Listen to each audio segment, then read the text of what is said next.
एक बुजुर्ग महिला की मृत्यु हो गई। यमराज उसे लेने आए।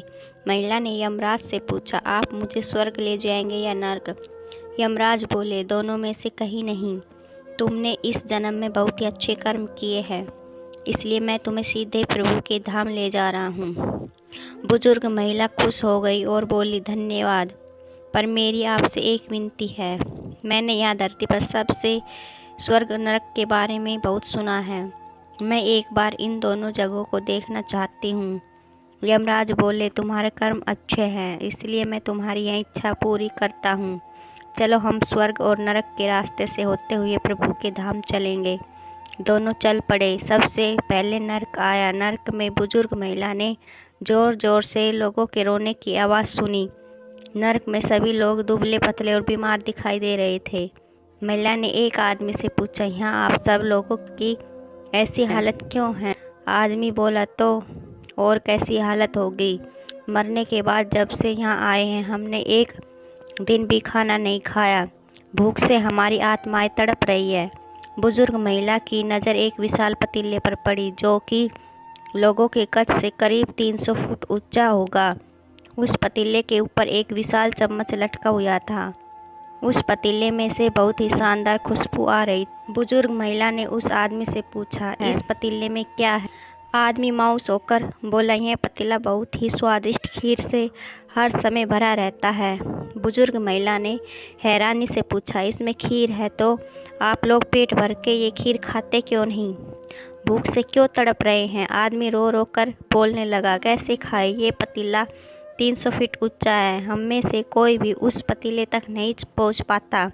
बुजुर्ग महिला को उन पर तरस आ गया। सोचने लगी, बेचारे खीर का पतीला होते हुए भी भूख से बेहाल है। शायद ईश्वर ने इन्हें यह ही दंड दिया होगा। यमराज बुजुर्ग महिला से बोले, चलो हमें देर हो रही है। दोनों चल पड़े। कुछ दूर चलने पर स्वर्ग आया। वहाँ पर बुजुर्ग महिला को सबकी हंसने खिलखिलाने की आवाज़ सुनाई दी। सब लोग बहुत खुश दिखाई दे रहे थे। उनको खुश देखकर बुजुर्ग महिला भी बहुत खुश हो गई। पर वहाँ स्वर्ग में भी बुजुर्ग महिला की नज़र वैसे ही 300 फुट ऊंचे पतीले पर पड़ी जैसा नरक में था। उसके ऊपर भी वैसा ही चम्मच लटका हुआ था। बुजुर्ग महिला ने वहाँ लोगों से पूछा, इस पतीले में क्या है? स्वर्ग के लोग बोले, इसमें बहुत स्वादिष्ट खीर है। बुजुर्ग महिला हैरान हो गई। उनसे बोली, पर यह पतीला तो 300 फीट ऊंचा है, आप लोग इस तक पहुंच ही नहीं पाते होंगे। उस हिसाब से तो आप लोगों को खाना मिलता ही नहीं होगा। आप लोग भूख से बेहाल होंगे। पर मुझे तो आप सभी इतने खुश लग रहे हैं हो, ऐसे कैसे? लोग बोले, हम तो सभी लोग इस पतीले में से पेट भर कर खीर खाते हैं। महिला बोली, पर कैसे? पतीला तो बहुत ऊंचा है। लोग बोले, तो क्या हो गया, पतीला ऊंचा है तो यहाँ पर कितने सारे पेड़ हैं। ईश्वर ने ये पेड़ पौधे, नदी, झरने हम मनुष्यों के उपयोग के लिए ही तो बनाए हैं। हमने इन पेड़ों की लकड़ी ली, उसको काटा, फिर लकड़ियों के टुकड़े को जोड़कर विशाल सीढ़ी का निर्माण किया। उस लकड़ी की सीढ़ी के सहारे हम पतीले तक पहुँचते हैं और सब मिलकर खीर का आनंद लेते हैं।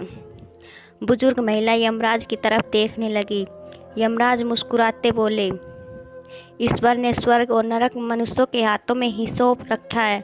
चाहे तो अपने लिए नरक बना ले, चाहे तो अपने लिए स्वर्ग। ईश्वर ने सबको एक समान हालातों में डाला है। उसके लिए उसके सभी बच्चे एक समान हैं। वो किसी से भेदभाव नहीं करते। वह नरक में भी पेड़ पौधे सब थे, पर वो लोग खुद ही आलसी है।